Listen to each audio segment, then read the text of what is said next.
Hello, everyone. Good afternoon. We're going to go ahead and get started for this session. I'm Guillermo Ameer. I'm a professor in biomedical engineering and a professor in the Department of Surgery. I'm also the director of the Quarry Simpson Institute for Regenerative Engineering at Northwestern University. And it's my pleasure to introduce the recipient of the 2025 Kabiller Young Investigator Award, Professor Nathan C. Gianneschi, a scientist whose work is driving bold new directions at the intersection of chemistry, biology, material sciences, and medicine. Professor Gianneschi is being honored today for his groundbreaking contributions to biomimetic materials, transformative approaches that are reshaping how we design therapies for diseases like cancer, Alzheimer's, and heart disease. His research enables materials to be directed inside the body, creating smart, targeted systems that respond to their environment with remarkable precision. A major innovation from his lab is the development of proteomimetic peptide brush polymers, synthetic molecules that mimic the behavior of proteins. This technology opens new doors in drug discovery and therapeutic delivery. He has also led advances in liquid phase transmission electron microscopy, or LPTEM, allowing scientists to watch nanoscale transformations happen in real time, fundamentally changing how we understand materials behavior. But Professor Gianneschi is not only a pioneer in discovery, he's a leader in translational science. His work has generated multiple patents, licensing deals, and has led to the founding of Grow Pharma, Biopharma, a company focused on applying synthetic protein-like materials to treat diseases with urgent unmet medical needs. In addition, he is also the scientific founder of Melanize, a seed-stage company developing synthetic, melanin-based topical treatments for radiation dermatitis, a common side effect of cancer radiation therapy, and Epitope, a seed-stage company focused on the development of therapeutics for autoimmune disease. These efforts bring his discoveries one step closer to the clinic. Professor Gianneschi's journey began in Adelaide, Australia, where a well-rounded education in both the sciences and the arts, and a fair share of sports and time on Australian beaches, of course, nurtured his creative and adventurous spirit. He originally considered a career in medicine, but during his honors research at the University of Adelaide, he synthesized a novel molecule for the first time, and nothing better than inventing something new, right? He experienced and launched his passion for chemistry and new materials. After earning his Bachelor of Sciences with honors, he moved to the United States to pursue his PhD at Northwestern University, where he worked under our colleague Chad Mirkin here and collaborated with Sun Ben Nguyen. He then completed a postdoctoral fellowship at the Scripps Research Institute, working with Emresa Garhidi. And he worked on enzyme-based systems capable of performing logical operations, early examples of molecules acting like programmable machines. In 2008, he established his lab at the University of California at San Diego, rising to full professor by 2016. And in 2017, he returned to Northwestern, where he currently serves as the Jacob and Rosaline Cohn Professor of Chemistry, Material Sciences and Engineering, Biomedical Engineering, and Pharmacology. His work has earned broad recognition, including a Sloan Research Fellowship, the NIH's Director's New Innovator and Transformative Research Awards, fellowship in both the Royal Society of Chemistry and the American Institute of Medical and Biological Engineering, and the Presidential Early Career Award for Scientists and Engineers, the highest honor from the White House for young researchers. Professor Gianneschi is a builder of ideas, a connector of disciplines, and a scientist whose creativity and impact reflects the very best of interdisciplinary research.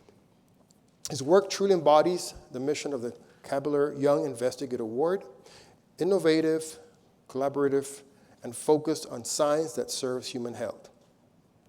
Please join me to welcome my colleague and esteemed friend, Professor Nathan C. Gianneschi.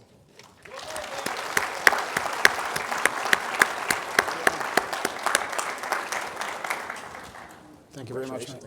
Thank you very much for that overly kind introduction, Guillermo, and he's also a very good collaborator as well.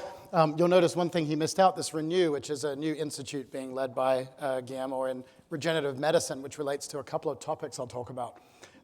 So I'll start by saying thank you, as others have, to both Chad and the IIN and also David Kabiller for this honor and also these events. So today, but also last night as well, we're able to get together and celebrate other awardees and having good friends and new friends in town.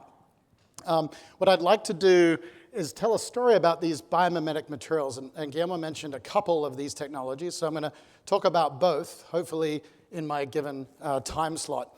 What you're looking at rotating here is a completely synthetic entity. This is made using chemical synthesis, specifically polymer chemistry, in order to make protein mimetics. I'm going to tell you a little bit about that technology and these synthetic biomimetic melanins that we work on as well. As other speakers, Michael this morning and Tanya as well, mentioned, one of the key roles and opportunities in material science applied to biology is solving unsolved problems. These are problems that perhaps are even unsolvable by traditional small molecule chemistry, both in probe development but also in therapeutic development. So this is a little bit of a facetious title that I like to use to get people's attention.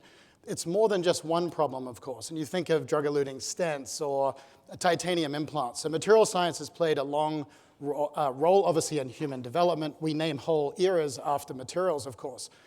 In the biological realm, I specifically mean, in this case, a molecular problem, a molecular scale issue, but also the barriers that we'll also discuss this morning become really materials science issues and are often not really appreciated in that way. And so we like to think about it in that way. Let's take this image, for example, of a human eye, of course. This is a barrier, a good barrier, right? Most of the time, we don't want materials to cross the eye barrier and attack the retina, for example. So therefore, delivering medicine to the retina involves, today, injections right through the front of the eye. Patients undergo this because otherwise they'll go blind, and this is particularly related to diseases like macular degeneration. So imagine materials that could cross these barriers. They'd have to be designed for overcoming all kinds of different charging effects, lipophilic and hydrophilic environments in order to penetrate the eye, or to be eye drops, for example, that would then go into the systemic system. There are many labs at Northwestern worried about that issue, and we work with some of them. This is a real photograph of, obviously, a close-up of human skin, another exceptionally good barrier that we rely on every day to avoid toxic insult from the environment. There are ways to deliver drugs across this, but as we've all experienced in our lives, mostly through hypodermic needles.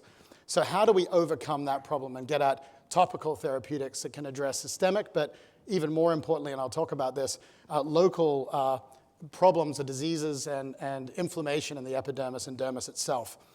Let's dig a little bit deeper into this. This is obviously an AI-generated brain, but this is a huge problem. So most of the diseases of the brain, including glioblastoma, but also other diseases, neurodegenerative diseases, which are the great killers and incurable and untreatable diseases of our time, occur inside this. The blood-brain barrier protects us again. It's designed to prevent molecules and materials just randomly crossing from the bloodstream into the brain. That presents a therapeutics challenge that's obviously overcoming the barriers that have evolved in order to protect us. So how do we solve the problem of blood-brain barrier penetration without disrupting the brain, right? By doing something productive instead of deleterious. Let's go in. Let's say you're in the brain already. This is an image showing multiple cells. So the cell membranes that encase those cells in green, and then the nuclei in purple in this false color image. Once I'm in the cell itself, so I've crossed that green barrier, I'm now inside the cell. How do I get in the nucleus? So there are continuous barriers on barriers at these different length scales. We're now down at tens of microns here. If I'm in that cell, I'm now presented with yet another problem. And this is where we have our little boy here, the AI-generated child, if you can believe that that's not a real photo. What he's doing, what we asked the AI to do, was just a round peg, round hole problem. This is the problem that chemists hope for, right? A molecular recognition problem that is either immediately recognizable, as in I have a round hole and therefore I need a round, a sphere or a tube or something to go inside. In addition to that, if you think about the molecular recognition problems I'll talk about in a minute, it's not so obvious always what exactly needs to go into that round hole, even if we have the structure of the proteins that we're trying to target. So now we're down at the molecular recognition level, and we're struggling to design molecules for these kinds of interactions. Beyond that, what drug companies are doing today, startups, but also very large pharma companies, are screening molecules. So they've kind of given up on this approach that the child would take, which is to look around for the correct sphere, for example, and instead screen many millions of compounds. And that's been productive. It's not a logical approach, but it is a productive approach to drug design and development. Let's give an example of one of these molecular recognition problems that even foils such high-throughput screens. This is Velcro. So this is a real zoomed-in photograph of Velcro with these hooks and loop type interactions. And you'll notice a few things. This is an imperfect analogy, but I'll give you some real proteins in a second. If you look at each of these interactions and you think of them as being several amino acids, so these are two large proteins that have come together. And you can imagine the analogy now to a whole sheet of Velcro sitting on the floor of this room with hooks and then loops on the bottom. We would all have to get together to rip this thing up. Even though each individual interaction is quite weak, you could undo one corner, and by the time you got to the back corner, of course, it would have all resealed. That's exactly the collective or high avidity multivalency effect that drives, again, productive protein-protein interactions that lead to all kinds of things, cell division, differentiation, the properties of every one of your cells in your body right now. This is occurring naturally all the time in highly productive program ways. When this goes awry and we want to instead displace these two proteins, we struggle. We struggle for that reason. Small molecules, in that analogy, are on the length scale of maybe one or two of these. And so the potency goes down, or the potency is just naturally very, very low. If I think about antibody drugs, these are the great saviors of biologics of our times, and I'll talk about them in a second. They are very large. They can compete with these interfaces, but not inside cells. So there's this collection of barriers that are driving us to a point where the real disease-driving proteins that are responsible for diseases like Alzheimer's and many cancers exist in this realm, the so-called undruggable or untreatable realm. So let's highlight in a slightly different way. So here's where that Velcro lives. This is a particular disordered protein called MYC that drives 70% of human cancers that is completely undrugged. It's inside cells. It's this Velcro or disorder type problem that I'll talk about. Down here in the defined pocket realm, we have now what is probably one of the most famous drugs on Earth. It was before, but as of the last few months, maybe even more so. This is the second most famous drug on Earth, Ozempic or semaglutide. This is a lipidated peptide, extremely successful drug. It's associated with all the weight loss drugs as well as type 2 diabetes. It sits here. It's a larger molecule, and it's interacting purely extracellularly. There is no chance of that drug getting inside cells. There are analogs people are working on of different types to get inside cells and maybe cross the blood-brain barrier, but that's largely been unsuccessful to date. And up here is Humira, and almost every other ad on TV in the US is about one of these drugs, a biologic against things like psoriasis. So these are extracellular targets. And in fact, all of the amazing AI and structure prediction tools that are used that won the Nobel Prize, last year or the year before, were about looking at structured proteins. Almost all of it is being applied in multi-billion-dollar companies to extracellular targets. The intracellular targets of the class I'll talk about aren't even on the list of things that they're trying to define structure of. And that means that we've got this open window, and we've contrived this diagram, of course, to leave a white space here. Inside cells, but large enough to disrupt those interfaces. So we think of this as a material science, again, problem at the molecular recognition length scale, but also because we're across these barriers. We need to get in cells, we need to be bioavailable, in other words, where it's needed, and we need to be able to then engage these kinds of complex targets. So we have to have the avidity, the multivalency, the scale of an antibody, but be inside cells. This is sort of an insurmountable challenge, right? There's a conundrum here. We actually accessed it, as I'll show you, through some serendipity, but I'll tell the story in a briefer way than that. This sort of tells that story slightly differently. 75% of all known disease-relevant proteins, so the disease-relevant proteome in the parlance, are inaccessible. 25% are considered accessible. These are highly structured proteins, enzymes, transporters, and other things. These might include intracellular targets of the class that I just talked about, linear epitopes, linear domains. Disorder is very difficult for us to deal with. It doesn't yield to AlphaFold and any of those tools, and neither do they yield to crystallography. It's something like 40% of disease-driving protein-protein interactions are not just these flat interfaces, but they're also controlled by disordered domains that are like skeleton keys in nature. They can engage many, many locks. They act selectively depending on compartmentalization, but they don't yield to molecular design nor to these high-throughput screens. So they might be structured proteins, but the interfaces are otherwise disordered. In natural systems, they have no problem recognizing each other. They adapt and they control many of the regulatory processes in cells, and hence their interest in things like curing cancer or driving cancer towards away from the mortal disease that it is. So intrinsically disordered domains. This is another one. The proteins sometimes don't even exist in the lipid phase nor in the aqueous phase. So even if you're in the cytosol, the proteins are invisible to you. They've phase separated into a completely different state. So designing molecules that can be injectable or orally available, cross all these barriers, and once you're in the cell, they still can't affect the proteins because they're in the wrong phase. They're not touching it. It's like oil and water. You're in the water and the protein's in the oil. Okay, this is one of them now. I promised we'd get away from the analogy of Velcro. This is the really kind of wonderful and fearsome beast that really drives, as I said, Alzheimer's. Parkinson's is a disease of protein aggregation. So is Huntington's disease. These are diseases, as I said, they're not just incurable. In the case of diseases like Huntington's, we know the exact gene. We know the proteins that are aggregating. We know from the embryonic, we know when the embryo is diagnosed, the decade of life that the patient will die. But they're untreatable and they're incurable, despite the knowledge of the structure. So this is tauopathy. So this is in the realm of diseases like Alzheimer's. Tau, its actual natural function is not fully known either. It's kind of a mysterious protein. It's involved in microtubules, so protein cell division, and in axon stabilization in neurons. It's also intrinsically disordered. So when it's not bound to microtubules, it's disordered. It can have mutations and different levels of phosphorylation and things that lead to phase separation, and in this state, seed and growth of fibrils. And these can be nanoscale fibrils that cause disease by propagating inside the cell and then breaking out of that cell, breaking up and seeding that disease throughout the brain. And you can see that in red here in this video, sort of it progressing through the brain in this prion-like way. So you think of mad cow disease back several years ago, for those of you who remember that.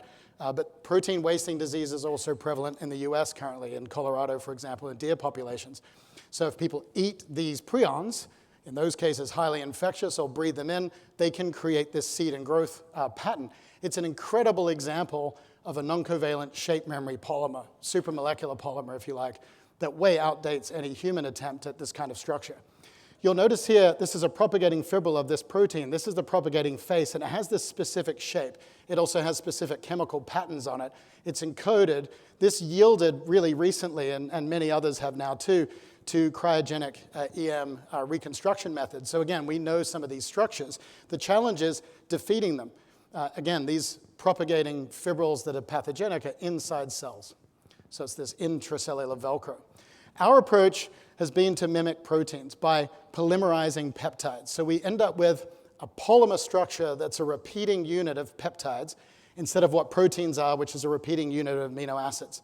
What we did in this example that I pulled out of many that we've looked at is take the nucleating core, and then we did something quite strange. And we did this together with Ken Kosik's group at UC Santa Barbara, and you'll see his name on the slides. They had identified these structures and identified specific sequences that come from this nucleating domain.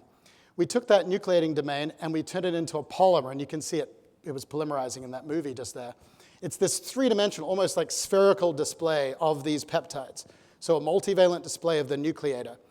The hypothesis was that it should bind to the end, so it should recognize the core because it is the core, but break symmetry. So it should no longer create a fibril structure. It should break the symmetry at the end of the fiber and cap it. It could also be a master nucleator, which would be the opposite effect of what we want. So the concept worked. This is now sitting somewhere in review. But what we did, again, this is the structure I showed you earlier. This is the sequence that we pulled out of the real structure. And this is disease-specific. This specific one was not against, it's against a different dementia, but closely related to Alzheimer's. This is a model of our polymer sitting at the tau fibril interface, a completely in silico model on the crystal structure of that tau fibril. And in silico, we see it engage. Let's go to the electron micrograph. We saw some fibers of amyloids earlier from Tanya's talk. So here are the patient fibrils. So these are patient-derived fibril structures. When we intervene with our tau binding or inhibiting polymers, they cap the ends. And you can see they're a little thin and they're capped off. That's not the polymer structure. It's too small. It's sitting at the end of the chains and terminating it. So this is a purely in vitro, cell-free experiment. We say, okay, can we go in cells and deal with this? These polymers turn out, this is one of the first things we saw with these materials, they turn out to get into cells by a passive uptake mechanism, which is extremely rare for molecules of this size. And they do it actually, we found it by accident, and retroactively we realized that what they're doing is mimicking a lot of natural products that can dissolve in water, but also dissolve in lipid membranes. These do the same thing. The backbone of that polymer is hydrophobic, so it can insert in this membrane. And you can see here in this simulation that we did with Monica Olvera de la Cruz's group at Northwestern. So you've got a lipophilic environment, and the lipophilic chain is actually inserted. The peptide, on the side chain is sticking out and below the lipid membrane. There's a charge differential. The inner leaflet of our cells is negative, and the outer is neutral. And so once you're inserted, you get passage into the cell by that electrostatic interaction. We do these kinds of assays with Neha Kamat's group here at Northwestern. These are GUVs. These are giant unilamellar vesicles. In purple is a dye that labels the lipid. In green is our polymer. What we're seeing here is that they insert in the membrane. This is an assay to prove that we're inserting in the membrane as we have here. They don't cross the membrane because the synthetic vesicle doesn't have that charge misbalance.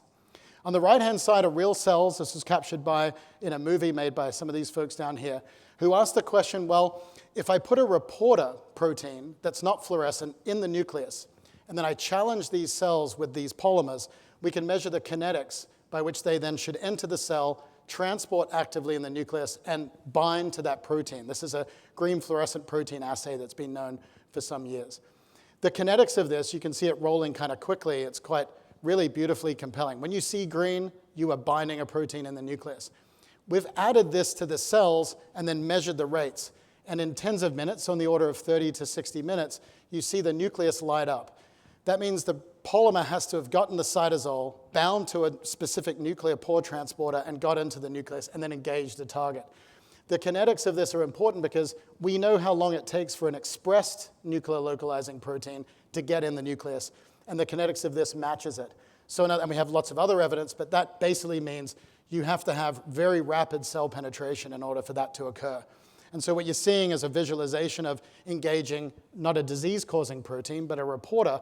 You can imagine now we can turn to disease-causing proteins that are present in the nucleus, like Huntington and other kinds of proteins. And we've got those projects underway, and some of them published.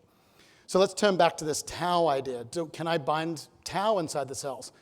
This is an expression system that has a green labeled tau, and you can see it in green.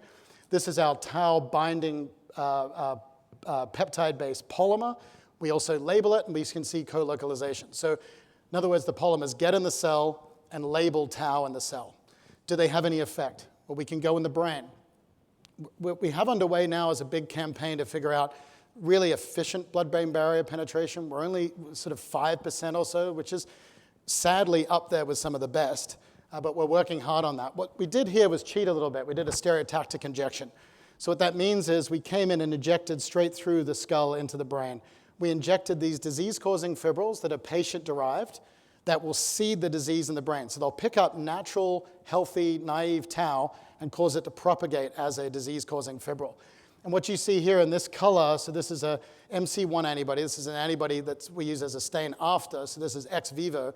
We can see at the injection site that we see this tau all throughout this region, and you can see the kind of injection we did. This is the injection map, and the reduction in that fluorescence quantified, but you can see it for yourself over here. When we counteract that by also injecting the polymer, we inhibit the propagation of the fibril. Now, this is in the in vivo case, which means it has to have then got inside the brain.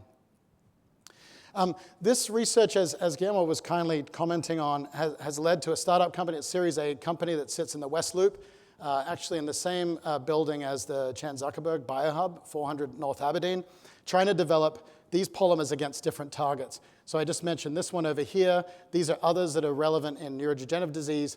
You can see a whole range of, this is like the most wanted, if you like, of targets in cancer in particular. Highly disordered proteins that drive things like prostate cancer, KRAS and pancreatic cancer.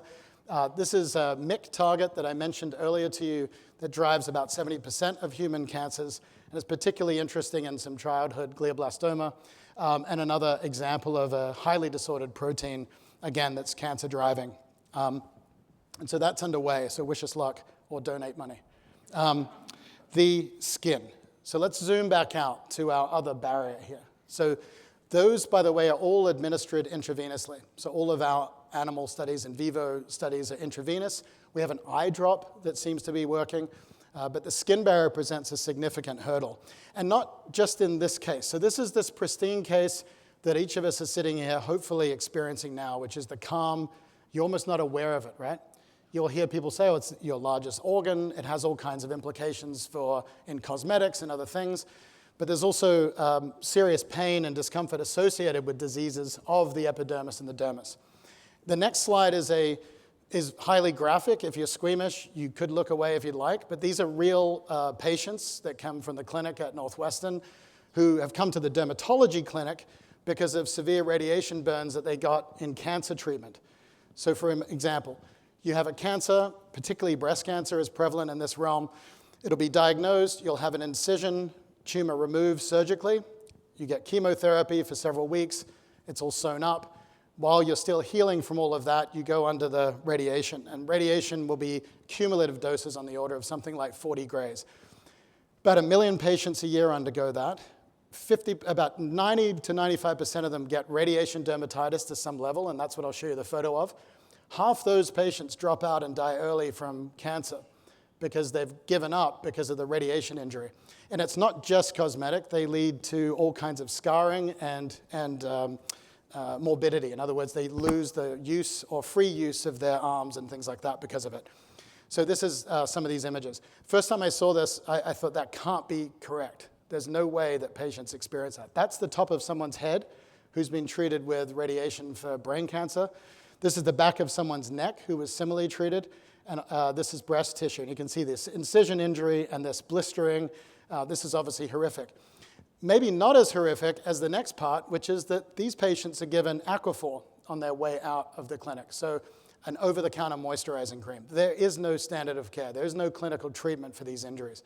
Now you can imagine there's also no clinical treatment for general radiation injury from accidental radiation leaks, nuclear weapons, and other things like that. So we're very interested in that realm, right? How do I do something that can't currently be done? And that's where we're sitting, so untreatable skin injury. Let's look a little bit deeper into that skin scenario.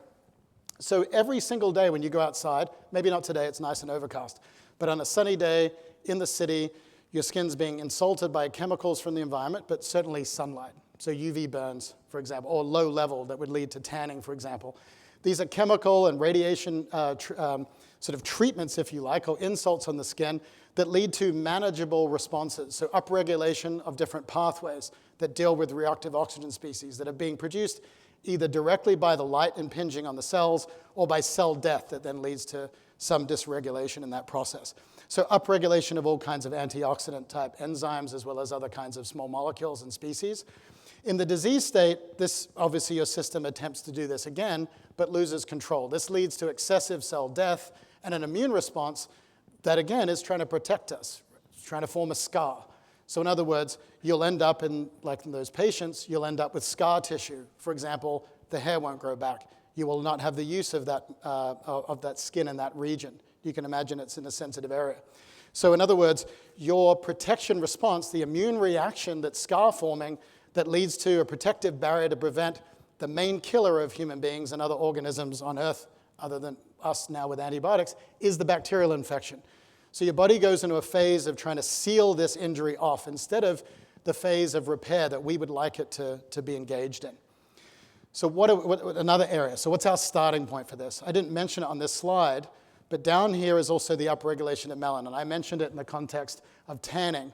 The dermatologist we work with, Kurt Liu, who's my collaborator on this project, The line is that, as you said, growing up in Australia, we like to go to the beach and get tans, but so does almost everybody else. And they say tanning is trauma. In other words, every time you do that, you're increasing, obviously, the rate or your probability of having skin cancer. The melanin's being produced not as a sunscreen, it's being produced to deal with the next insult.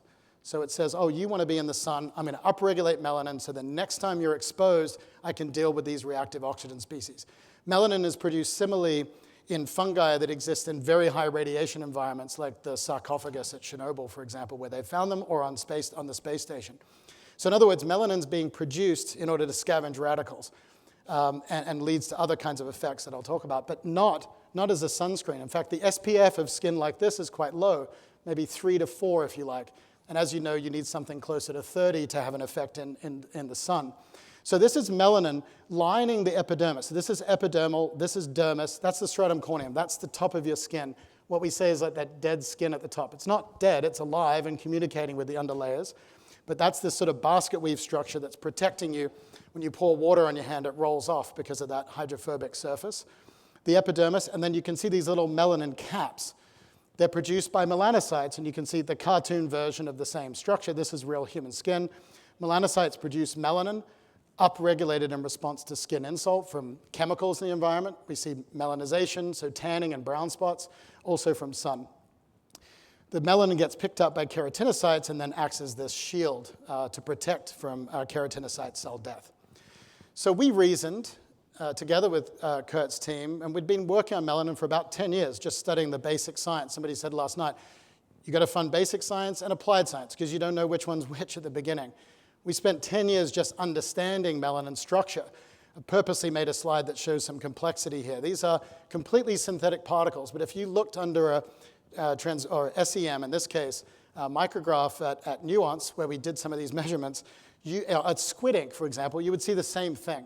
So these are melanin particles that look like real melanosomes, and chemically they match it. We can then engineer and optimize their radical scavenging capacity, their porosity, and different types of effects for different applications.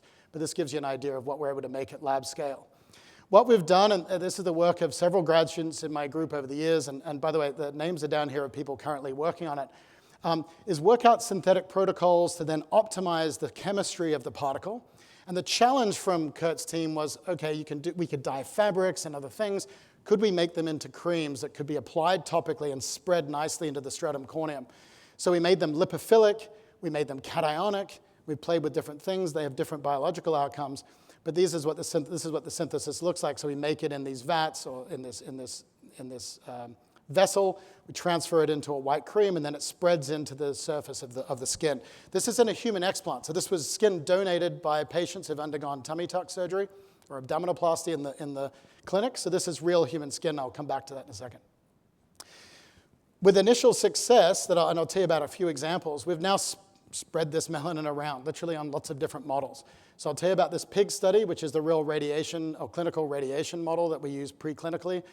Human explants, so this is that skin that I mentioned just then, plus mice. We've also done UV burns, so looking at whether we can reverse the effects of UV damage, like sunburn, which we can. Incision injury, so these would be controlled surgical cuts or everyday cuts and burns, as well as we've done some human patch testing to prove that it's non-irritant. So in other words, we've done those initial safety tests that you need to go into patients with injuries. So this is an example of the effect on mice. And so what you see here is this is a shaved back of an animal with black fur. We've either insulted it and then applied vehicle, like the Aquaphor, for example, or we've insulted it, in this case, with a chemical irritant, and then applied the melanin. This is the MEL50X formulation that's being used in this case. What you see at the bottom here, I mentioned the black fur because when we took photos of this, we see a reduction in the wound area, but we also see hair regrowth, which is the first sign that there must be follicles returning to that injury site, which they don't otherwise do. And this is the H&E stain cross-section. So this is obviously not healthy skin. This is that scab that's been formed in this destroyed skin. You can see hair follicles outside of that area. The wound area is reduced in the case of the melanin treatment, plus we see the hair follicle regrowth, and you can see follicles right up to the edge, and you can see that in the image. So this tells us that you're not you're reducing the propensity of the tissue to go down the scar-forming route and pushing it towards a repair phase. So let's look at that more closely. We can do that by teaming up with Kurt's group and others who are really looking at skin immunology. So the dermatology by day and immunologists by night, if you like. And they've gone in and said, okay, well, let's look at all the cell population. These amazing tools that we can now use. Bioinformatics is then overlaid on this. But these, what you're looking at is every dot is a cell, and within that, you can see them grouped into cell types. We can do this in the injury and the non-injured animal, and then we can look at cell population changes.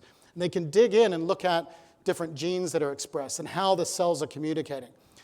All of that is quite complex. You're not expected to read all of this. Macrophages, fibroblasts, the keratinocytes are involved, and we can look at all the way the cells are communicating and the way that's different in the diseased or the damaged state, if you like, versus normal. But look at this. I love this image that they pulled out of this data. This is normal cell signaling. You can just see that it kind of looks calm, right? The keratinocytes may be talking to one of the other cells in the blood vessel. This is after chemical irritation. This is quite a severe chemical burn. Gets incredibly noisy, and this is just one communication molecule, one cytokine in this pathway that's now lighting up like crazy, talking to the immune system, saying, come and help, form a scar, and all of those kinds of signaling messages. This is upon treatment with the intervention. So this is getting at, okay, it's a nice image, it's a calm system, but it gets at the really core, deep mechanism of why this works. Way beyond what we thought originally, which was just radical scavenging. By supporting that system, you're creating this reparative environment. We see it in the systemic immune response as well, which is quite extraordinary. We go to human skin. As I said, patients give us this skin in the clinic. We can then look at it, and you look here, this is normal. This is that epidermis I mentioned. This is of a normal patient. You can see 10 patients down here. We're now at something like 50, and I might be corrected on that, but many, many patients now. We're able to look at different individuals, in other words. So this was one individual where one of their skin plugs was looked at. There's a little circles like that of their skin punched out of the full abdominoplasty. Treat with the insult. This could be UV light, for example. And this particular example was a chemical burn. You can see blistering. So that's when you see daylight between the epidermis and the dermis. This is what you would have got if you got a burn on your hand, that skin lifting off. That's the epidermis peeling off.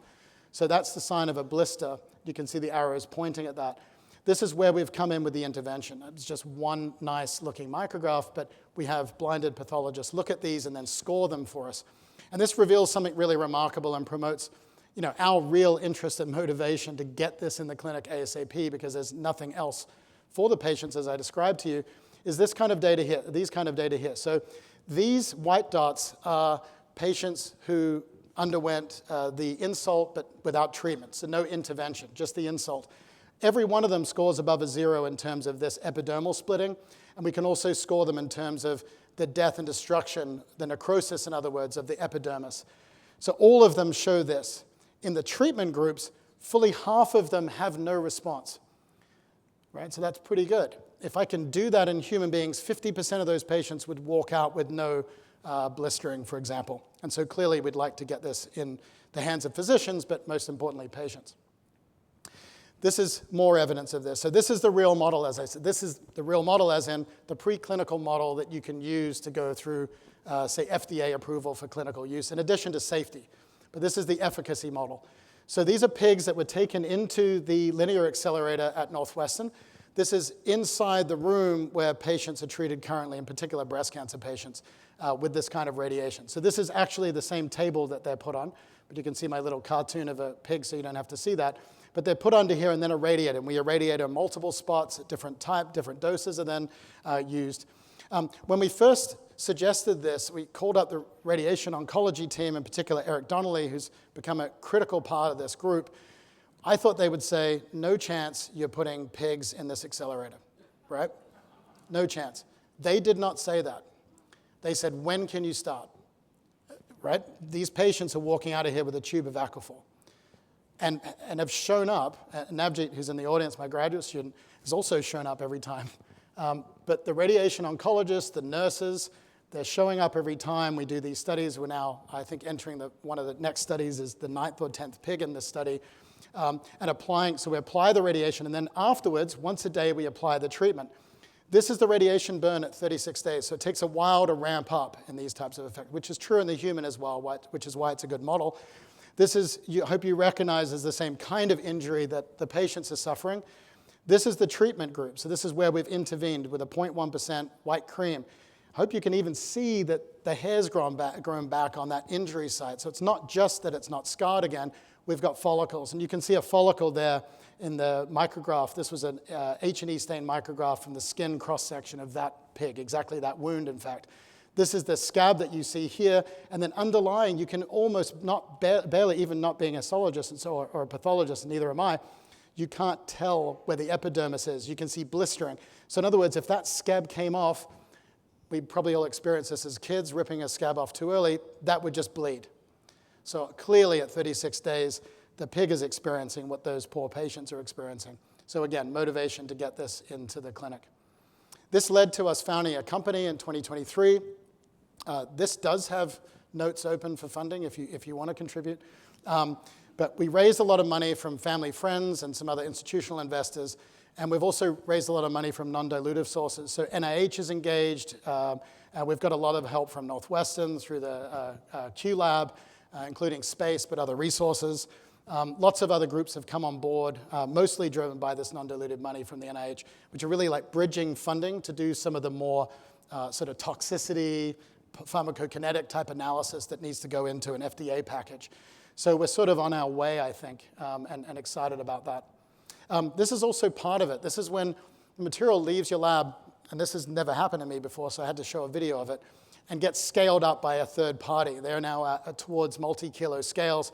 These large reactors are mimicking that little bowl that I showed you earlier, which is our lab experiment. That brown liquid I showed you earlier is now in these massive reactors. And you can see quite detailed synthesis. But basically, this is our synthesis conditions with some other modifications.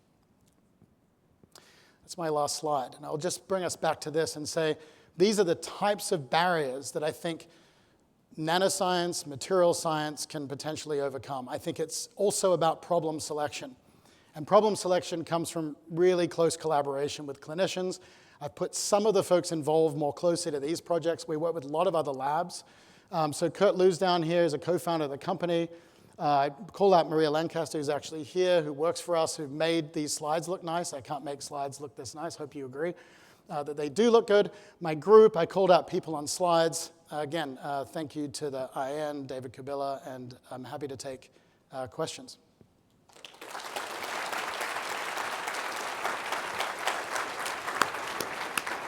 Wow, that was a fantastic talk. Thank you, Nathan. That's regenerative engineering at its best, facilitated by nanotechnology, right?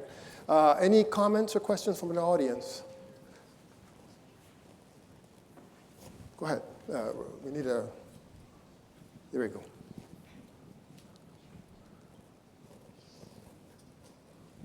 Hi, Nathan. Thank you for a pretty interesting talk. So on the slide where you were showing the difference in the cell signaling, where an irritated cell would signal all over the place, the pattern of the signaling had changed from like the normal case to your treated case. Is that is that a problem? It's actually really significant.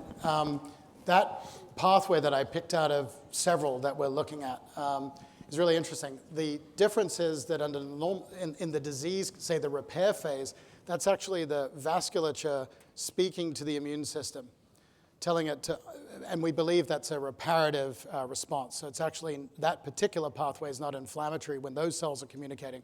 So it depends on the cell types. It's like, I can't think of an analogy off the top of my head, but it depends who you're talking to, right? Whether you're insulted or happy about what's being said. And so, yeah, the pattern that you see is not just calm down, but it is different. And that difference, we believe, is connected to the on-switch of repair rather than a normal signaling. Also, the thickness of the lines tells you the intensity of the response. So it's like a pleasant level of music versus music blasting. And so that is also tuned, just like any chemical concentration, so kinetics and everything else. Thank you. Any other questions? Right over there.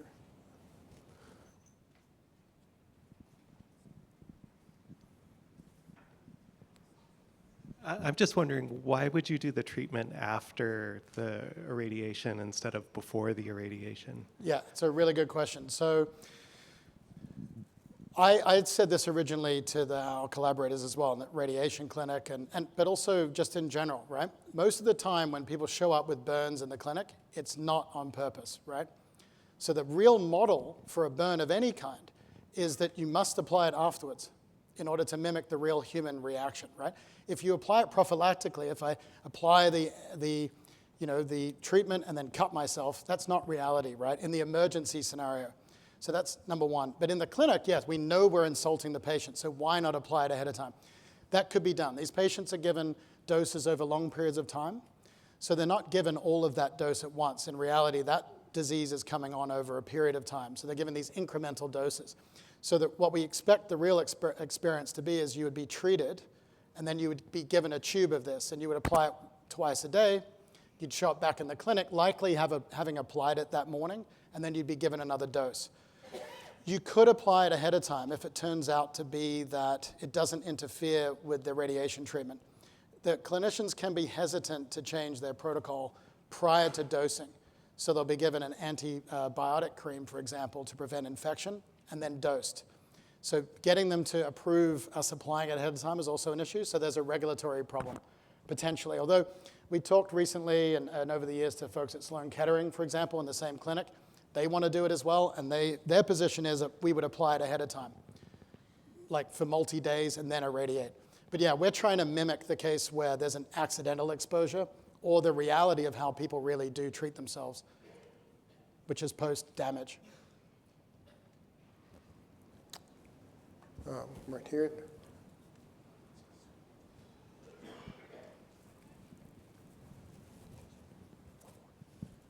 Thank you for the great talk. I was so inspired by the skin biology that turns out they are very effective when you use your particle approach. So I was thinking that particle will be effective in many different signalings that other question raised. But I wonder if how much degree you can repair if there are no fair follicle or stem cell that exist. Still, you are able to maybe replenish Yeah, if the the skin's environment completely too. damaged, right? Yeah, or regeneration that helped by your material. Yeah, in these injuries, the skin is damaged to that extent.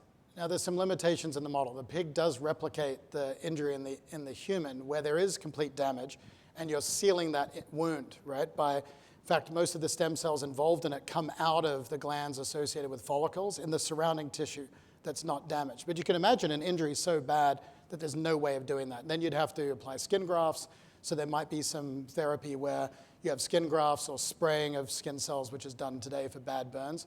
But large-scale thermal burns are not the model we're looking at, but that would present a problem, just like any other therapeutic. I think in the incision injuries, we use mice where we try very hard to prevent the mouse from healing in order to generate a raised scar, which is prevalent in keloids and other kinds of injuries in humans, and we can prevent that process. And that's a process of promoting repair, not just saving what's there, but promoting new cells, new cell growth. But also inhibiting the fibrotic tissue. Yeah, exactly. Too. Well, and that's interesting. overcome by the immune system changing its tune, right? Mm-hmm. So it's going to reparative, it's reprogramming the macrophage, or rather a repair-like wound bed is calling immune cells of the right type to lead to repair instead of destruction. Thank you. Which is the goal of the field, I think, generally. All right, so let's go ahead and thank our speaker one more time. Fantastic. Wow, that was absolutely fabulous. He's come a long way since graduate school. Must have been some great mentoring.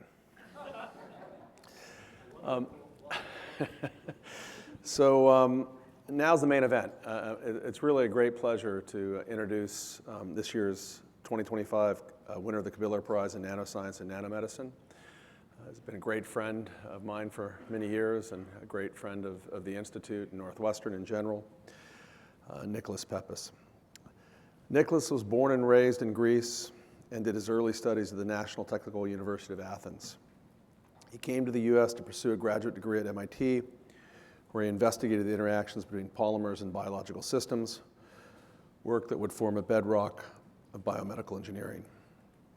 He continued this line of inquiry during his postdoctoral term at MIT, specifically in the context of arteriosclerosis. After spending many years in his early independent career at Purdue University, Nicholas joined the faculty of the University of Texas at Austin and has been a professor there for over 20 years. His innovations have reshaped the landscape of drug delivery. His lab's development of oral drug carriers capable of protecting proteins through the digestive tract has allowed medications like insulin to be administered without injections. He's also created so-called smart materials that release drugs in response to physiological signals, such as blood glucose levels or body temperature, offering dynamic solutions for diseases like diabetes and malaria. His work has contributed to more than 20 medical products with multi-billion-dollar markets, improving health outcomes for millions around the globe. His achievements have been widely recognized with many of the most prestigious honors in science and engineering. In addition to the Kabiller Prize, he's received the Founders Award, now the Ramo Award from the National Academy of Engineering, the Pierre Galletti Award from the American Institute for Medical and Biological Engineering, the Adam Jarmolinsky Medal from the National Academy of Medicine, the William Walker and Warren K. Lewis Award from the American Institute of Chemical Engineers, the Pritzker Award from the Biomedical Engineering Society, and the Acta Biomaterialia Gold Medal and Ellis Island Medal of Honor, among a wide variety of others. He's a member of the National Academy of Medicine, the National Academy of Engineering, the American Academy of Arts and Sciences, and the Academy of Athens, Greece's highest academic distinction. He's also a member of the Chinese Academy of Engineering, the Korean Academy of Science and Technology, and the academies in Mexico, France, Spain, Canada, and Romania. I'm running out of fingers. He also holds honorary degrees from universities throughout Europe.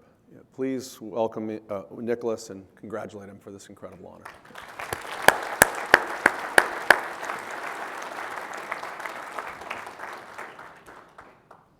Thank you very much.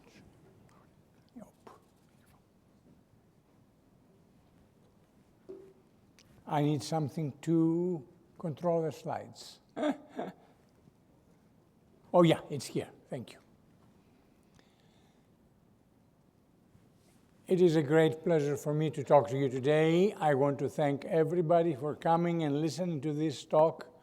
This has been an absolutely great symposium. One talk better than the others. I've learned so much today, from the very beginning in the morning to now.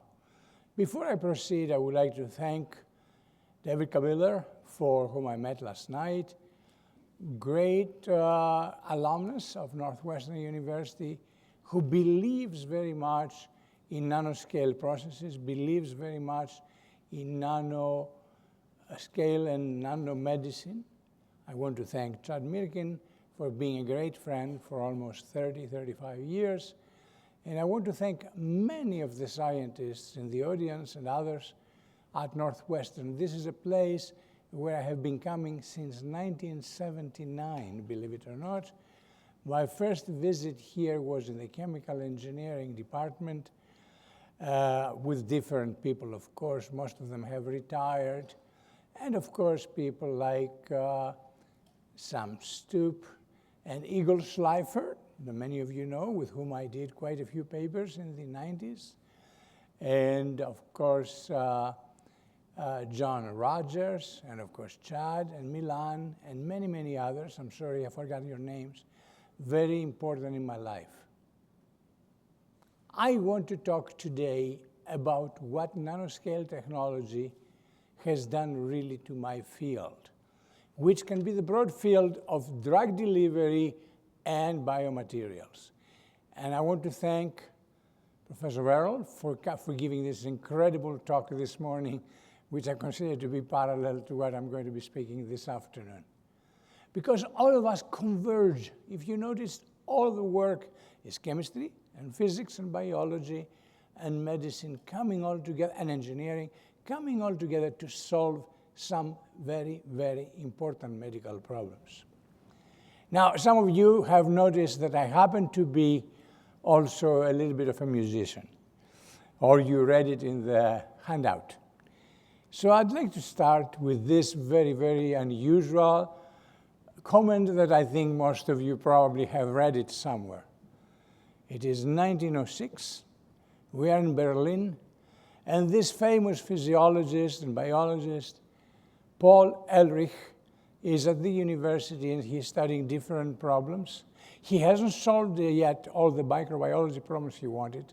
And one night he goes to the opera, to the Charlottenburg Opera, which is the second opera in Berlin, and he sees a very great romantic opera of Karl Maria von Weber called Der Freischütz, the free shooter.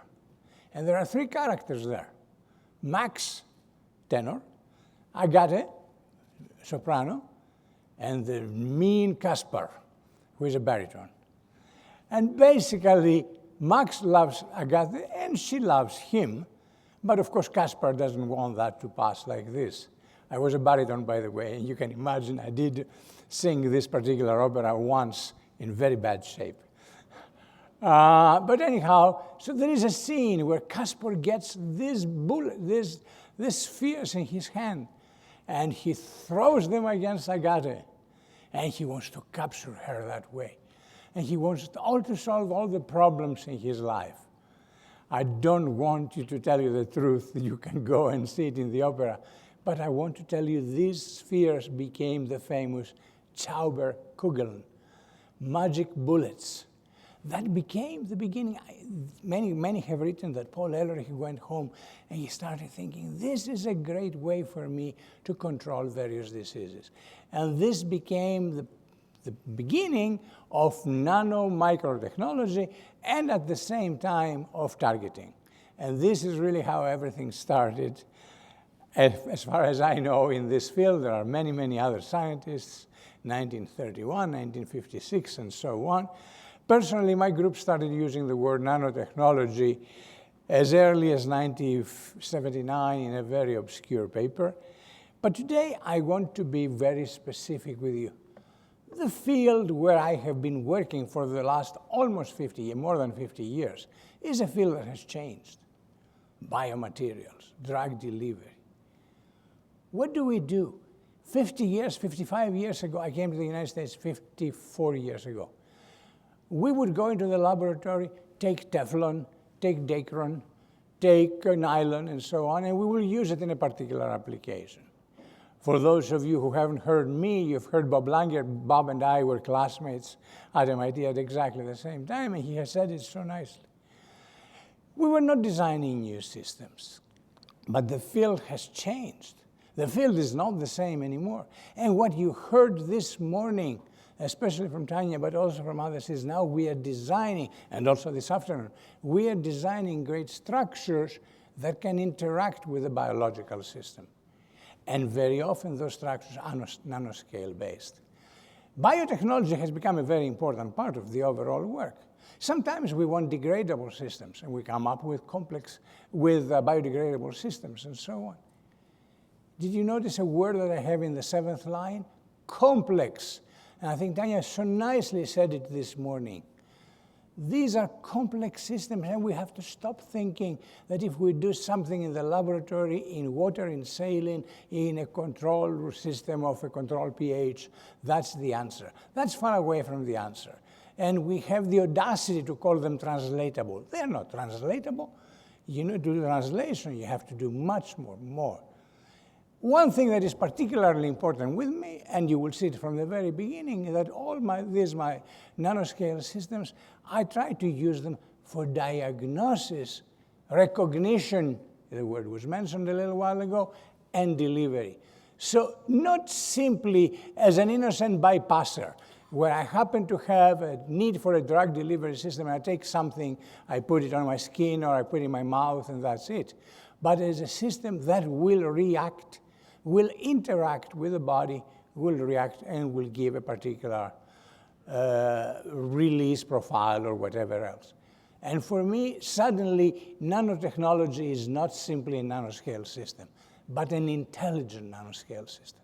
And when people hear the word intelligent, and I have many good friends, and one or two enemies, they say, oh, you're using that word because you want to get money from NIH or this and that. No. The word intelligence is based on science. As I will show you in a few minutes, it is related to the thermodynamics of the system. And of course, the nanoscale structure at the same time, very important. If you are interested, look at this latest article that I wrote with Bob in Nature Chemical Engineering, the first issue that came out in 2024, and some of our own work. So if you ask me, where am I excited right now? I'm going to give you a few vignettes, some of the recent things we are doing, and point out some of the problems, the huge problems in the field, and some of the solutions that we are doing. So if you really look at it, in my laboratory, we are very much interested in intelligent systems at the nanoscale level, systems that will interact with the surrounding environment, which surrounding environment, today at least, is the biological, physiological environment. And I want systems that will respond to the pH, or the temperature, or the ionic strength, or the presence of other compounds in the system. And they will start delivering for continuously or for a short period of time and so on. Why am I so interested in reacting to the presence of a particular compound in the system? Because diseases, we are in an advanced stage where we understand quite a few diseases. We understand autoimmune diseases and so on.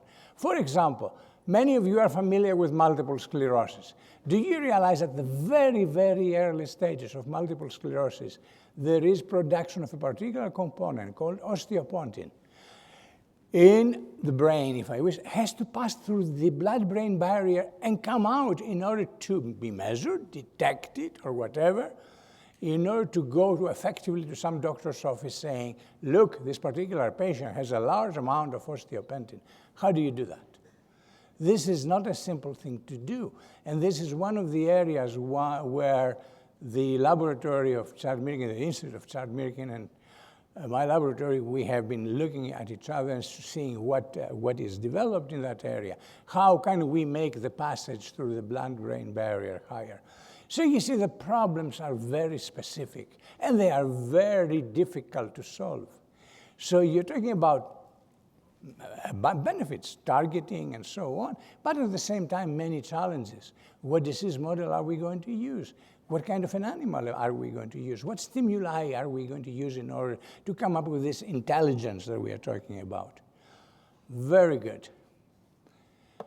Today, I cannot cover all these areas, but there are a few things that I want to say because I'm very, very excited about them. And the first of those is the idea of biomimetics by molecular imprinting. Very right, the middle one, number one. About 23 years ago, I was in Eilat, Israel, and I was in a very important conference. I don't think that Guillermo was there, but Avi Dom had organized it, and there was there an incredible man called Klaus Möschbach, who at that time was at ETH, at ETH in Zurich. Now, after that, he went to Lund. Unfortunately, he has passed away.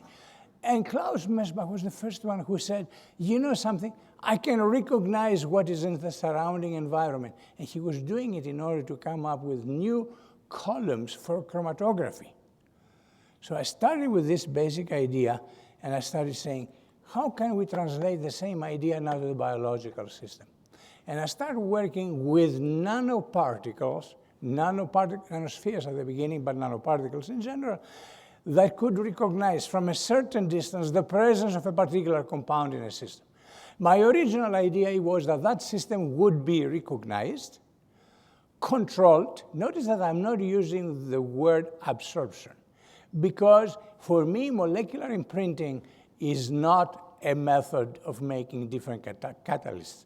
Although some investigators, especially Mark Davis at Caltech, have used it in the past also for catalysis. But it is mostly to recognize at a distance of 2 to 3 angstrom that there is an interaction with that system. And you can see very much that from the very beginning, I recognized that diffusion was going to be a limitation.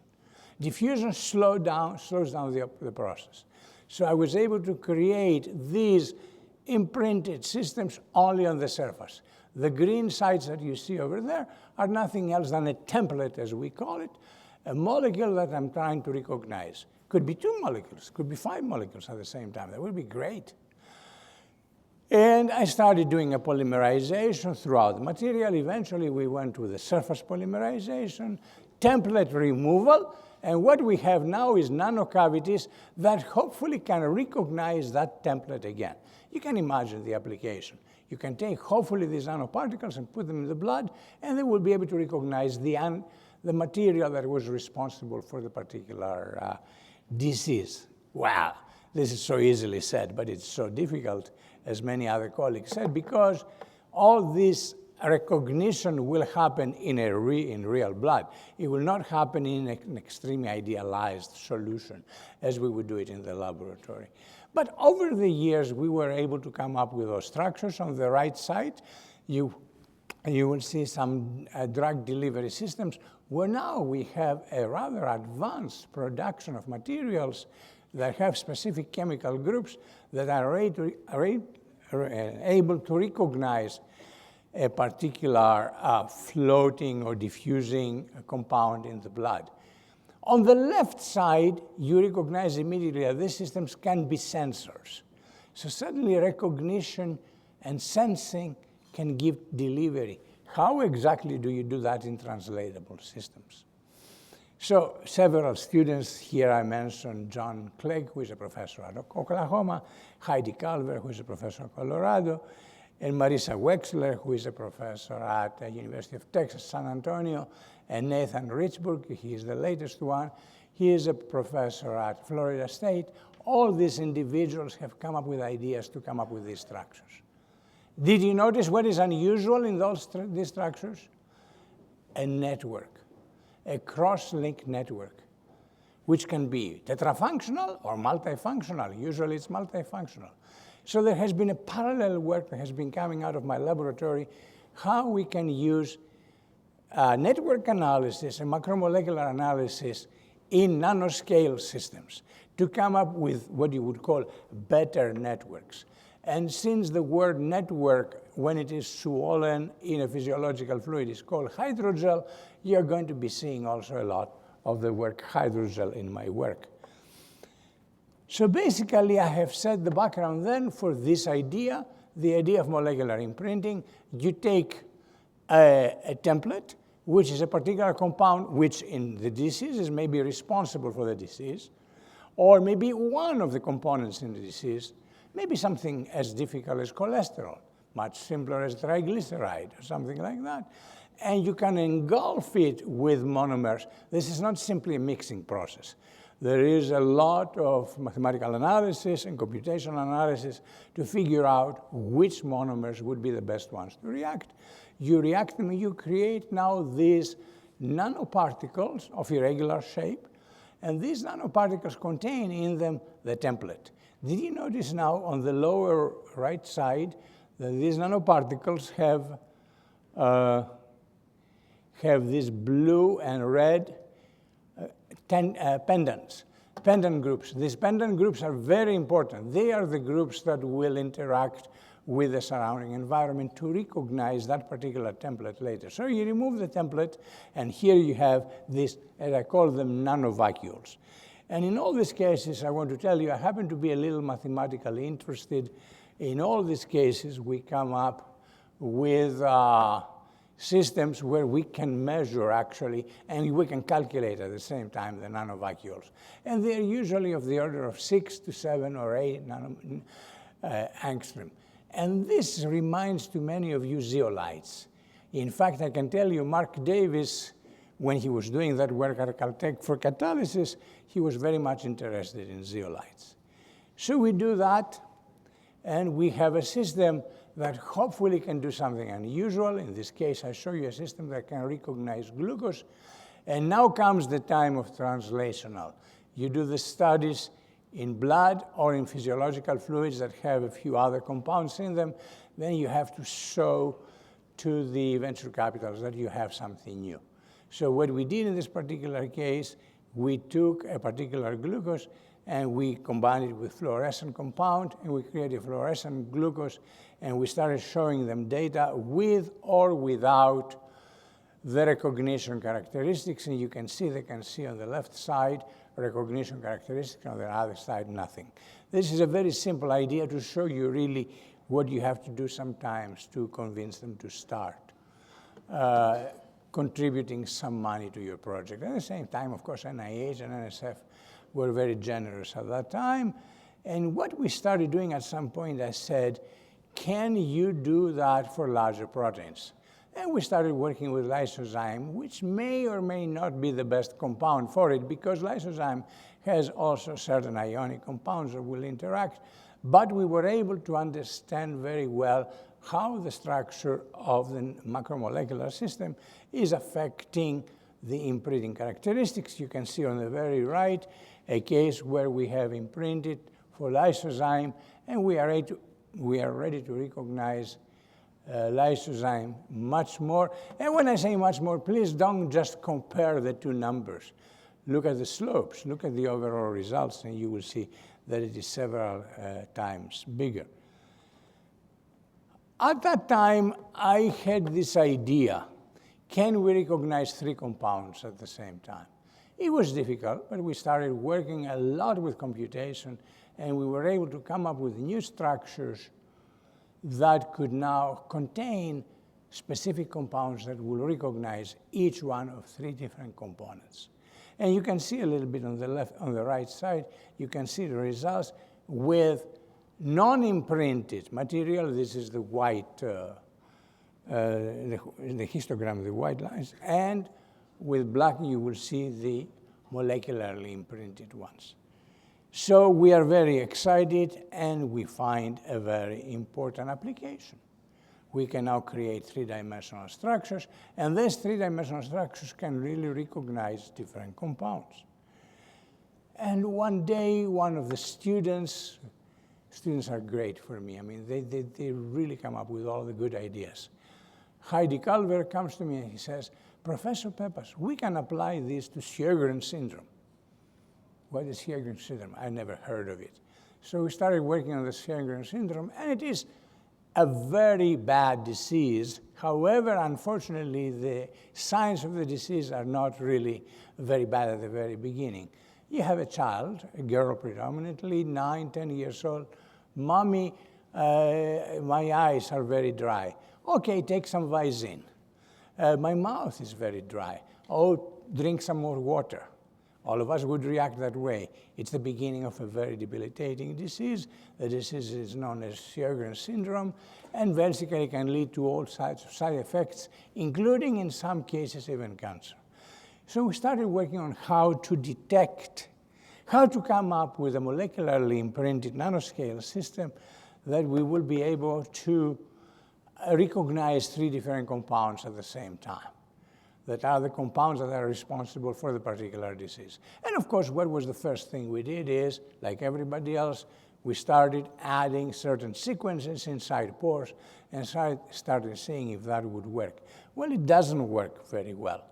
So eventually, we were able to come up with new types of materials. And I show you one of these materials with red here because I want to show you sometimes you start with something very simple. I like to start with something simple, and then you add various compounds in. This is a polydiethyl aminoethyl methacrylate, copolymerized with acrylic acid and with a little amount of acrylamide. I don't like acrylamide. It has been removed eventually. But this particular system, as you can see, look at the curve on the right and look at the white lines and look at the black lines. And you will see immediately this tremendous ability to recognize these 3 compounds together. And we present the first results, I think it was an MRS meeting. And Marcia Moses, who is one of the Judah Folkman professors at Harvard, former postdoc of Bob Langer, member of the whole family, she comes in and raises her hand and says, we can do 3 different experiments, and we can measure all 3 compounds. And you know, I thank Masha for this, but it is something which shows you, we try to go one step further. We want to present special applications of the nanoscale technology to something which is more complex. So we explained to her that this was the case, and she was satisfied. I'm not going to bother you too much with it, but right now we have been able, if you follow our literature, we have been able to create three-dimensional structures that contain various characteristic pendant groups and can recognize certain compounds. And of course, these same structures become very important in the field of regenerative medicine, tissue engineering, because they are able to control now the how cells can proliferate on tops of certain surfaces. So new types of scaffolds. I'm not going to talk about it today, but you can see John Clegg's work and Marisa Wexler's work. The idea is not new for me. Ladies and gentlemen, about 20 years ago, I had two magnificent students, Bill Lichty, who is now director at Dow DuPont, and Brock Thomas, who has started a major, well-known company. And with them, we sat down, we created this book, Nanoscale Technology, Nanotechnology in Therapeutics. The book was read by some people. It has some wonderful articles and a lot of molecular analysis in it. And it was the first time that we were able to explain how different structures work. I mention it just in case you want to see it. It's almost free of charge on Google. You can see 90% of the pages. But this idea of intelligence bothers me. It bothered me always. I had colleagues, I'm not going to mention the names today, who would say, oh, the only reason you are using intelligence is because you want to get money from NIH. No, absolutely not. Do you know when the first so-called intelligence systems were developed? The first paper was published in 1948, the year I was born, by Aaron Kachalski. Aaron Kachalski, in the journal Experiencia. And it was 2 pages, and it had a polyacrylic acid, which if you change the pH to high values, it will expand and will contract. That was the first idea of intelligence system. And so that's why sometimes I get really upset when I hear recent groups, young groups, and especially the public, the press releases of these young groups saying, and he is the first one to have discovered intelligent materials. And I say, yeah, read the literature a little bit. And in fact, if you go back to the literature even earlier, you are going to find. So pH sensitivity means nothing else that you have functional groups that can react, can interact, they will ionize, and they will start interacting with the surrounding fluid. Temperature sensitivity, where's the surprise there? All of you have heard, or I assume you have seen Flores' Bible of 1953, the principles of polymer chemistry, and on page 350, you will talk about critical characteristics of polymeric materials in fluids. That was the first idea, or one of the first ideas, that there were temperature-sensitive systems. We went one step further, and we started working with molecular recognition, recognizing based on hydrogen bonding, electronic structure, and so on, and coming up with systems now that would respond to the surrounding environment. So I say that because I'm preparing a book, hopefully it will appear next year, hopefully, and it's going to be published in Cambridge University Press, and it's called The Thermodynamics of Transport Phenomena in Biological Systems. It's written by me. No, this time. It's really one of my contributions before I retire. And so all of you in the audience who have been working on stimulus-responsive systems and so on, you understand my ideas about intelligence, recognize the surrounding system, and recognize the characteristics of the system, but do it at the nano level. So very briefly, this is how it will be done in the nano level. Let's say you have a particular compound that will be incorporated or encapsulated, and they will come very close to the epithelial cells, will disrupt the epithelial cells, pass through them, and deliver its contents to the surrounding environment. So this is the beginning of treatment using large molecules. And it can be something that is targeted at the same time, or externally responsive, or biologically triggered. The middle one in the lower part is nothing else, nothing else than the technology of of Naomi Hallas and Jennifer West at Rice University. The very top one is a technology we developed that led to the delivery of insulin and other compounds. Very briefly, areas where we have worked and we continue working are the oral delivery of proteins, calcitonin delivery for treatment of postmenopausal women, growth hormone delivery, interferon beta for the treatment of multiple sclerosis, and factors 8 and 9 for hemophilia, something where my wife, whom some of you saw last night, has been really the major proponent because she's very much interested in how humans respond to certain diseases. And she was the first one who came to me and said, Nico, you realize that the mothers who carried the genes for the hemophiliac boys are the ones who suffer all the time. And that made us really do a very important work that was supported by NIH. Anyhow, I don't want to go into too many details on those things, but I wanted to say very briefly, in perhaps 5 minutes, I think that I have, that now we have developed systems which are nanoparticles, not nanospheres anymore. I remember one of the companies that was supporting my work, and that company was Sanofi Aventis. At one point they said, Nicholas, stop talking about spheres. We don't care if they are spheres. They could be nanoparticles, but they have to be nano level, which can be part of an oral delivery system that taken internally goes in the upper small intestine, and in the upper small intestine it finds, as you can see here, the microvilli, and it goes in between the microvilli, and it starts delivering its contents, not the polymer itself, its contents to the other side, basically going into the blood. Very, very difficult problem. And one of the ways we did that was with hydrogen bonding, with the ability to capture particular proteins and transfer them all the way to the epithelial cells, release them to the epithelial cells without releasing the polymer. And those proteins now penetrate and they go inside the blood. And here are some of the proteins that we have worked with. Look on the right side, and you're going to see, of course, insulin and human growth factor and factor 9 for treatment of hemophiliacs. And you are going to see Humira.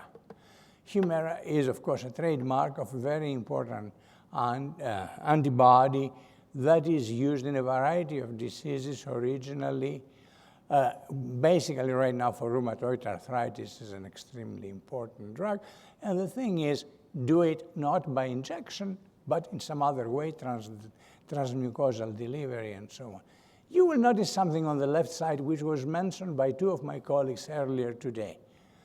You can do delivery of chemotherapeutic agents, but in these nanoparticulate systems, that delivery will have to be in the presence of a certain hydrophobic compound.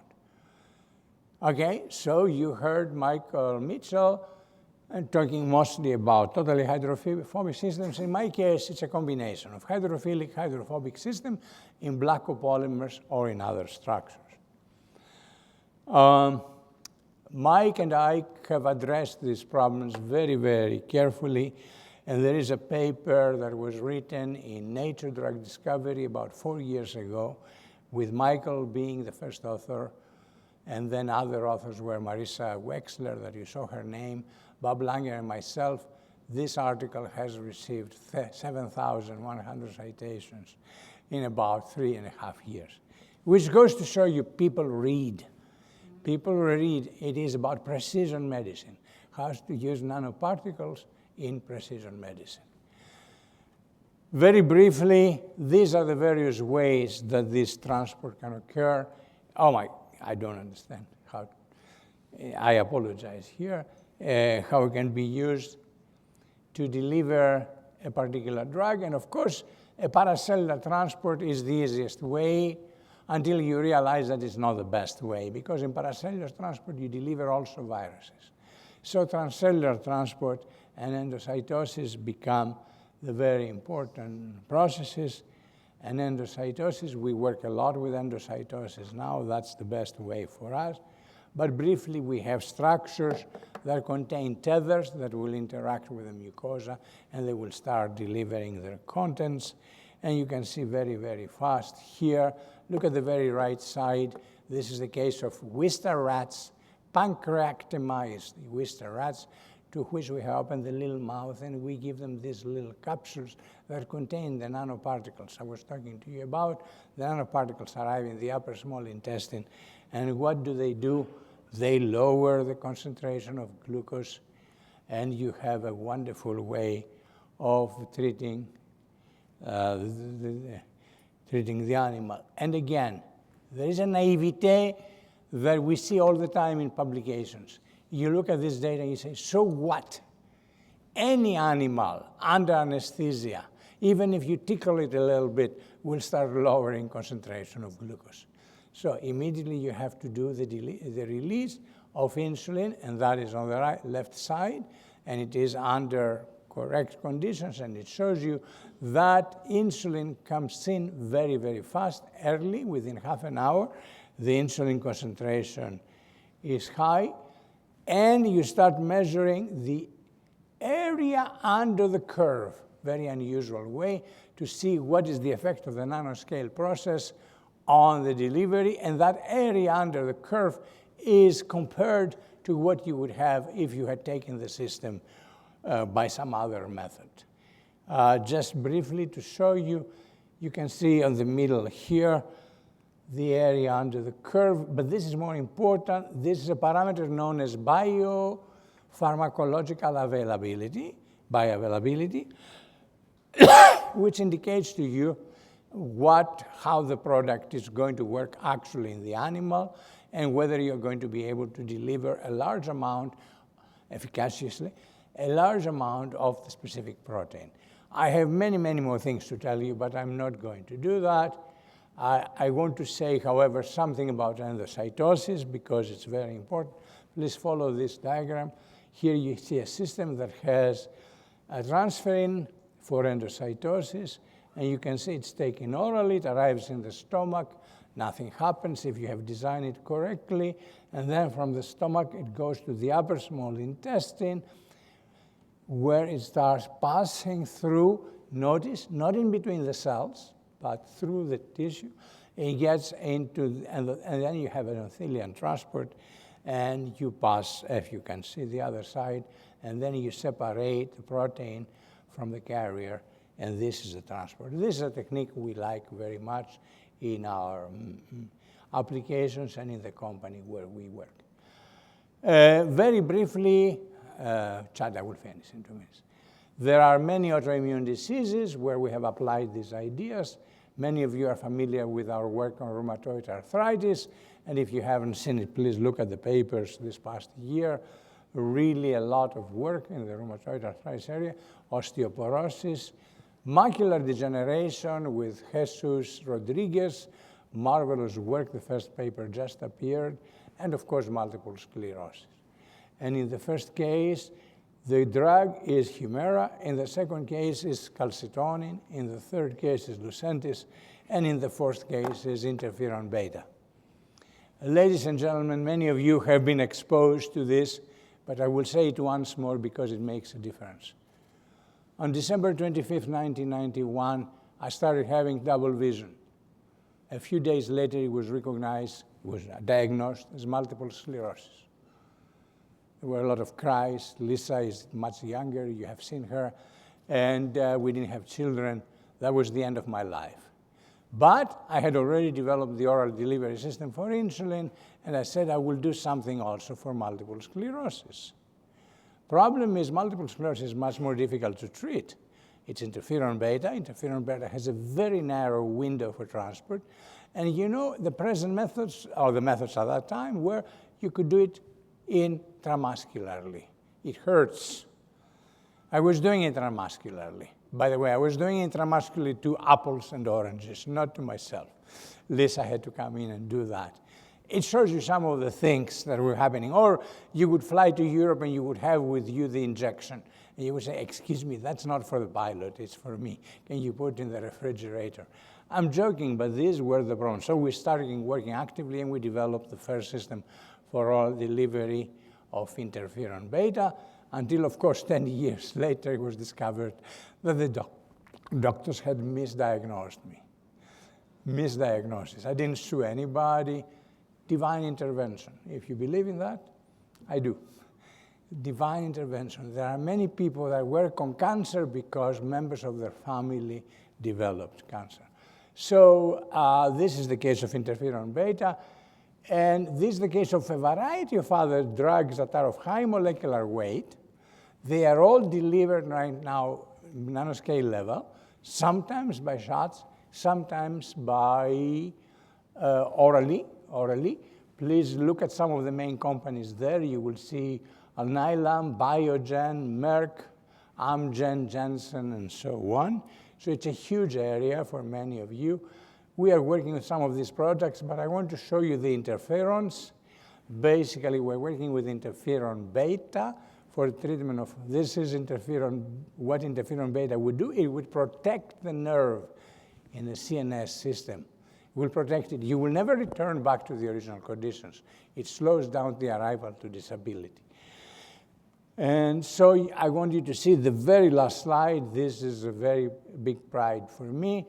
And that is the slide that shows that you can actually deliver interferon beta in rats, in mice actually, and you can have actual treatment of the patient, of the animal, eventually of the patients. There is one company in Japan that is using it, and I know in the United States there are several other companies looking at other alternatives. So to close, this gives you an idea of some of the approaches that we take in nanotechnology. I don't have time to talk about everything, but I want to close by telling you there is one case in nanotechnology where you will have to take on the nanoscale level the particles and deliver them inside the cells. And that is extremely difficult. If you're familiar with Crohn's disease or other debilitating diseases of the stomach and the intestine, then you realize what I'm talking about. In the cases like this, basically what you want to do is deliver now inside the cells, not just on the surface of the epithelial cells, but inside the cells. And how would you do that? We had no idea until Jenny Knipe, about 10 years ago, came up with the first ideas. Basically, polymers that she developed that contain methacrylic acid and N-vinyl pyrrolidone. And they were developed now by, as you can see here, by a technique, oh, I'm sorry, I apologize, by a technique where you could have now nanoparticles inside microparticles. So the microparticles were anionically controlled, the nanoparticles cationically controlled and containing siRNA. So you take again orally the microparticle, it goes in the upper small intestine, it passes through the epithelial cells, and it delivers into the cells the siRNA. And of course, the polymer itself is biodegradable. So to conclude, basically what happens is we are using an ARGET technique. Many of you in the audience know what ARGET is. All the techniques that were developed by Chris Matyaszewski and, of course, many others here. And so you can see clearly that we can control now the siRNA in this particular case or anything else that we are trying to deliver over a period of time and deliver it into the blood, into the cells.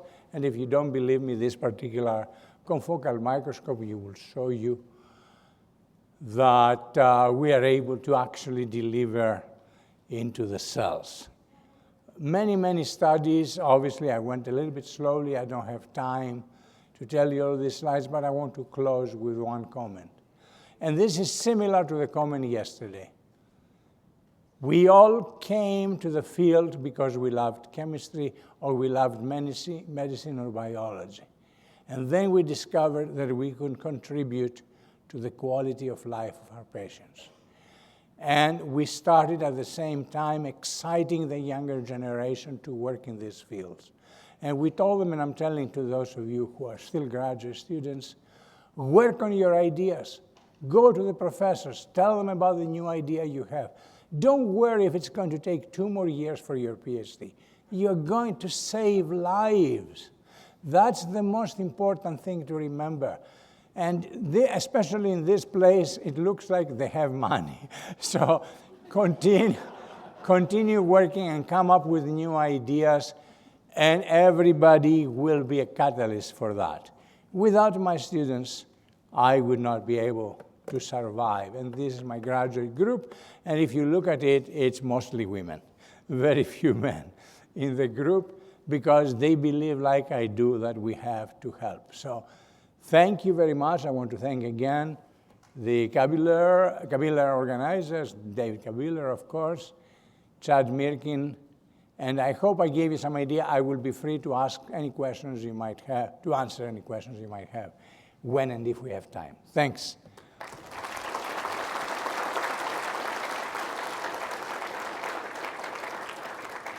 We have time for maybe one or two questions. Any pressing questions out there?